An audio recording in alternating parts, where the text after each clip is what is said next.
Dette er historien om den 110 år gamle postbåd Røret, som her for første gang efter en altomfattende restaurering lægger til i Stege Havn den 2. september 2011. Mange af de fremmødte huskede Røret fra dengang den dagligt sejlede mellem Stege og Nyord gennem 65 år, fra 1902 til 1967. Historier om Røret er der mange af. Jeg har været nede hos Brasem i Stege, og der har jeg både været i lære og været efter den tid. Og mens jeg var i lære, der var det jo mit job at gå til Røret med gummistøvler, og dengang var det de her kludesko. Det var meget brugt herovre. Så jeg var næsten nede, mindst et par gange om ugen for at aflevere den.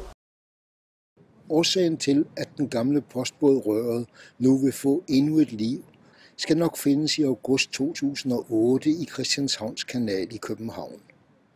Turbådene sejlede med turister, som de havde gjort hele sommeren. På kajen var der også livlig aktivitet. Et skib var sunket, og en stor kran var bestilt til at løfte det. Det var Røret, som havde endt sine 40 år som den københavnske lægefamilie Andersens lystfartøj på bunden af kanalen.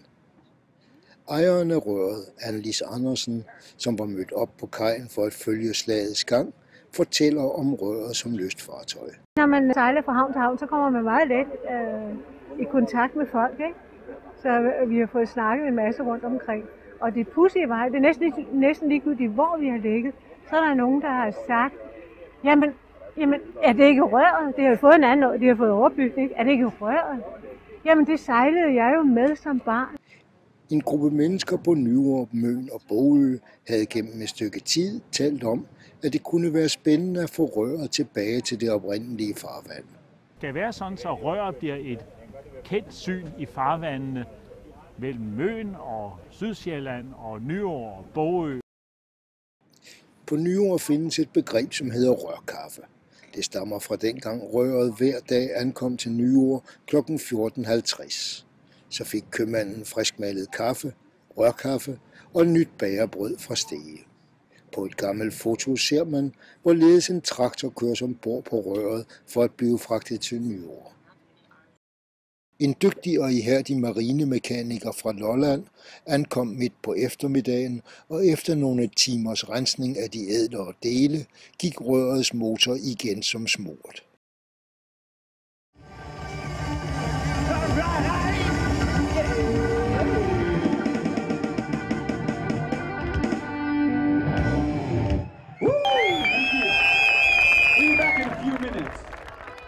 Vi fra Støtteforeningen for den gamle dame, der ligger hernede i havnen, vi vil gerne sige mange tak for de utrolig flotte bidrag, der er kommet her i aften. For at sige det præcis, så har vi fået 475.000 kroner. Nu er Røret igen kommet op på sin gamle plads i Stege. Det er første gang i næsten 30 år. Og den ligger jo lidt langt ned, det er jo lavvand i dag. Men meningen er, at fra Stege skal den på værft i Rødby. I starten af 2009, her på har både været i kontaktet af Skibsbevaringsfonden ved Jes Grumann, hvor vi blev spurgt, om vi ville fremsende et tilbud på restaurering af Røret og Nyord. Fredag den 12. august, i silende regn, blev Røret søsat. Mange var mødt op for at overvære denne begivenhed, blandt andet de mennesker, som havde taget initiativet til hævningen og restaureringen af Røret. For mig er det vigtigt, at det kommer ud at sejle og bliver en del af fremtiden, både på Nyord og i hele området derhjemme.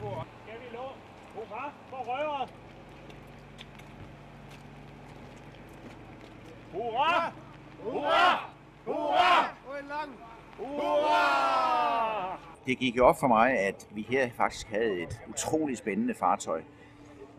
Meget usædvanligt fartøj, vil jeg sige. Den er jo usædvanlig i sin udformning. Den ligner ikke noget som helst andet i det her land. Vi har nu fået et skib, som er fantastisk. Vi har fået en lille bitte hjørne af det maritime Danmark nede i Stege-Bogø-området, hvor vi har 2 færger og en postbåd nu. Det er faktisk et område, hvor vi er fri for sejlskibe. Meget af den maritime kulturhistorie går jo op i sejlskib, kan man sige. Men her er det lige pludselig et område, hvor vi ikke har nogen sejlskib, men derimod har vi så 3 færger. En fra 1923, en fra 1959 og så en postbåd fra 1902.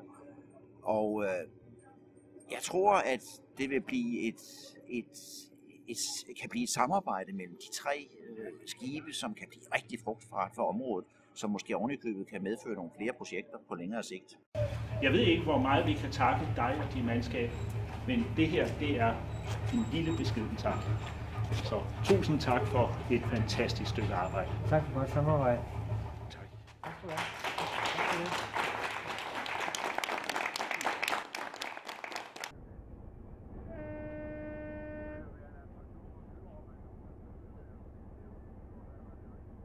Livet på øerne og langs Sjællands kyst har altid været præget af vandet, og denne historie, blandt andet med postbåden Røret, kan nu levendegøres og fortælles til kommende generationer.